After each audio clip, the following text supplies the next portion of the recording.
Hello, it's David Brenton of David Brenton's team. Today I've been asked to talk about questions to ask when buying a home. So I'm going to break the answer down into three different sections. First section is financial, second section is focused on the home, and the third section is focused on the area. So in the first area on finance, you want to ask the question, how much is my payment going to be? How does that relate to what is my budget? How much house can I buy? So there's many factors that go into that, but your lender and your professional realtor that you should choose to use will help you come up with that number. But you want to feel comfortable with the budget you create, because your lender's probably going to approve you for more money than you want to borrow. Based on statistics, most of the time you can borrow more money than you're going to be wanting to spend per month. So you're the one who creates your budget, but your lender's going to tell you how much money you can utilize each month toward a house payment. But your payment's not the only thing to keep in mind. You've got how much are the closing costs going to be?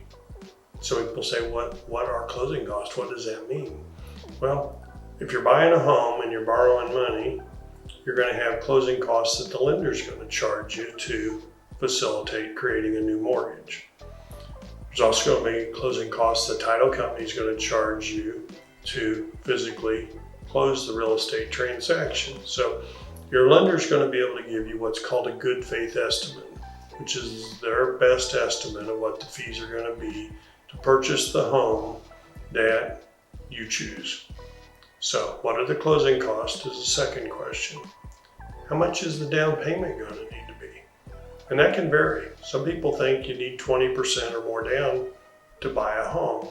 In reality, you can buy a home with as little as no money down in some programs, but more commonly 3, 5, 10% down is what a lot of buyers choose to do.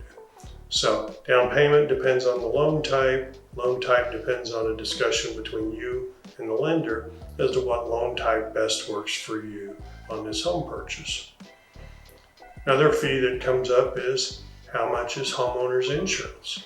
Homeowner's insurance is the insurance policy that you're going to take out that protects you against financial loss from damage occurring to the home that you buy, or financial loss from a liability expense. Say somebody falls on your property and gets injured and you have to pay their medical expenses or their costs during recovery. So that's another reason you'd want to have homeowner's insurance. If you have a mortgage, your lender's going to require that you have homeowner's insurance, and they're going to require that they be named as an additional insured. Because if you buy a home for $300,000, you put 10% down and you borrow $270,000 and the home burns down, the lender doesn't want to be left out in the cold. So what's going to happen is if that property sustains a loss, you're going to be given a check for the damages made out to you and the lender, and the lender's going to sign off on the check once the repairs are satisfactory, that their interest is protected. So that's the third question. Fourth one is, how much are HOA fees? And HOA, short for homeowners association fees, is how much does it cost to live in a particular area? There's some neighborhoods where there's no homeowners association at all. There's no services provided by the homeowners association, so there's no money collected by them. There's other neighborhoods where they may cut the grass, they may plow the snow, they may provide a clubhouse or a swimming pool or tennis courts or a golf course. So the homeowners association fees are all relative to the services that the homeowners association is providing to the homeowners.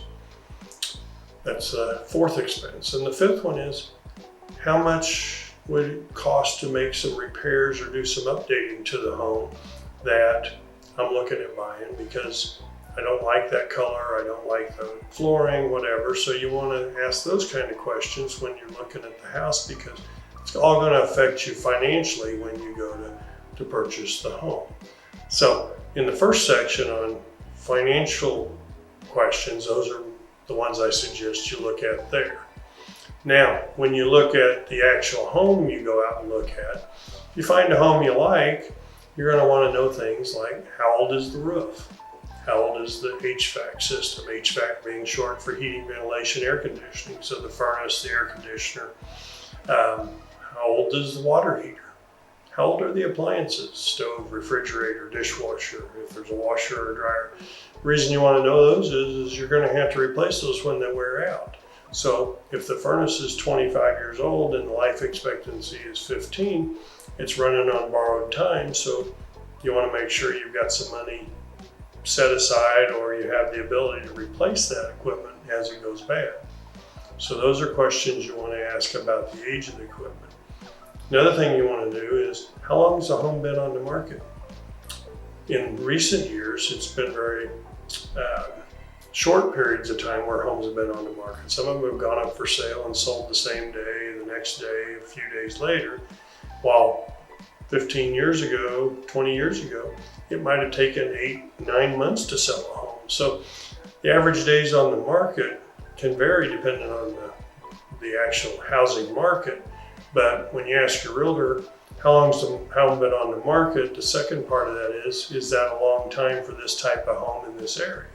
But you just want to know, how's it priced? And if it's priced well, it's probably going to sell fairly quickly. So you just want to know how long it has been on the market and what the history has been. You know, did it go on the market at one price and they've reduced the price 4 or 5 times?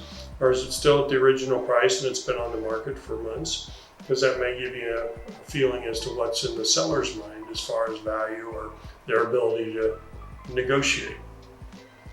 Another question is, what are similar homes in the neighborhood or in the area selling for? You want to know that because you don't want to overpay for your home. You want to look at and say, okay, this is a 3-bedroom, 2-bath home that's 1,700 square feet. So what are other homes similar to that selling for? Because you want to pay a price that's fair to the market, fair to the seller, but more importantly, you don't want to bury yourself in a home by overpaying for it when you're purchasing it. So another thing that's very important is what's included in the home. You walk through and sometimes not everything you see is included. For instance, there may be a brand new $4,000 washer and dryer in the laundry room, but that doesn't mean it's going to stay. So you want to know, is the refrigerator included? Is the washer? Is the dryer? Is the stove? You know, what is included? You see a beautiful outdoor living area, and is any of that included with the house? So again, you want to know what it is you're buying. You want to know what it is the seller's selling, and everybody needs to be on the same page. And then another question that I think is very important is, when is it available? You know, not just to see as far as getting an appointment to go look at the home, but if you like the home, you're going to write an offer to purchase it.